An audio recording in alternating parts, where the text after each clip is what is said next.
السلام عليكم ورحمة الله وبركاته. احنا موجودين في الجناح الإسلامي في متحف اللوفر.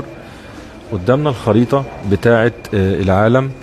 بنشوف الإسلام في بداياته، ايه الأماكن اللي أثرت فيها الحضارة الإسلامية وهي اتأثرت بالحضارة الإسلامية.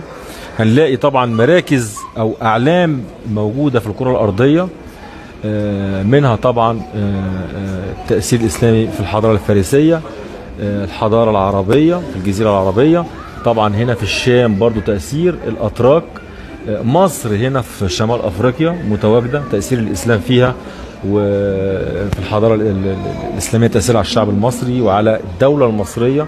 هنلاقي في كل أفريقيا رمز تاني للإسلام متواجد أو مكان أثر فيه الإسلام هي الجزائر.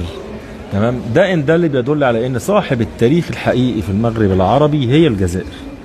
كل ما فعل المستعمر هو نسب الحضارة اللي بناها الشعب الجزائري بكفاحه لمدة مئات السنين، نسبها الإنسان لطرف آخر هو عمره ما كان عنده دور ولا كان عنده كفاح مشرف للدفاع عن الإسلام. يعني شكرا.